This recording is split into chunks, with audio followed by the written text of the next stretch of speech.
but we're always looking for a few good men and women to come and do conservation law enforcement. You could be stationed here in the Florida Keys or anywhere else in the state, but we're always looking for a few good men and women. Well, so that's what it's called, conservation law enforcement. Yes. That's really cool. Yes. Yeah, yeah.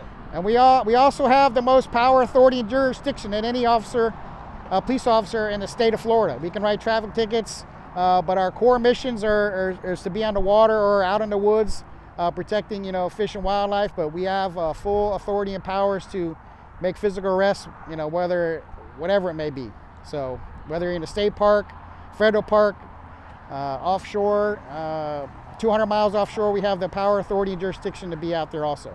Whoa, we've been in international waters? Yes. Short of being in Cuban waters, the FWC and its officers have the power, authority, and jurisdiction to write citations or make arrests. Whoa. A lot of people don't know that. I had no idea. So when you pass one of our officers on the highway at a high rate of speed, chances are you could get pulled over. Yeah, you better know that. Yes. Yeah, for sure. And what's the most important thing to remember when you're in the seagrass environment? Well, to know where you're going, most importantly. So you're not causing any harm to the seagrass bottom or maybe even the coral. We have coral just not even a mile offshore down here. So really know where you're going, because you don't want to find yourself in a situation where you're aground and the towboat has to come and pull you off, and then the FWC has to show up and possibly write you a citation, and then later on get some fees and penalties for running aground and damaging the seagrass bottom.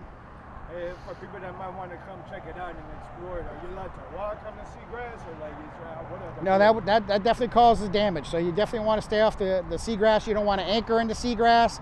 If you're offshore, you want to find a nice sandy bottom.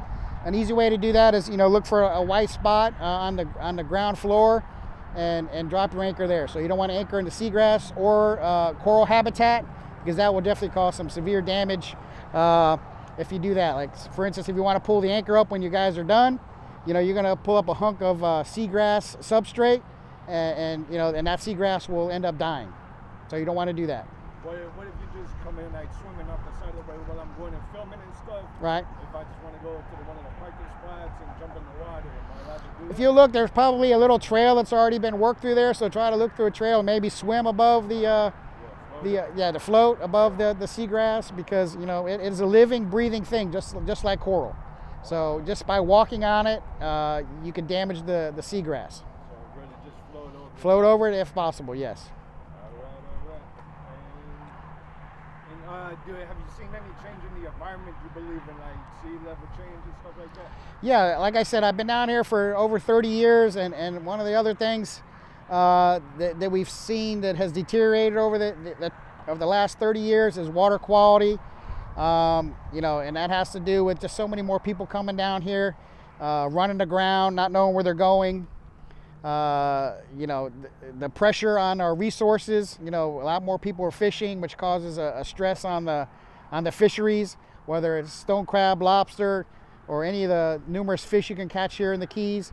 So, but that's why the FWC is here. We are a science-based agency, so we try and tweak certain fisheries if they need to be protected a little more, whether it's jewfish, Nassau grouper, recently the barracuda even is protected. So yes, so people come to the FWC, hey, you should look into that, and we have biologists to go out and do fish stock assessments, and we look into that, and then we make a regulation based on that, and sometimes we implement a new law or regulation protecting that particular fishery. So, and like I said, it goes back to, we all want to have things for our children or grandchildren to come and be able to come down here and catch a fish off a bridge, or if you want to go fishing offshore, be able to catch a fish or see a dolphin or a turtle out in the wild.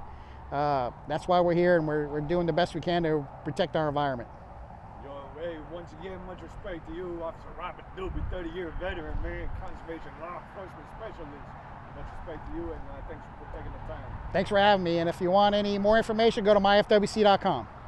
Hey, drop the shades on them so they can see the hat. Yeah, they just get a little cut away here. Reporting live from paradise. Yeah, thank you very much. The fabulous Florida Keys. Yes, sir.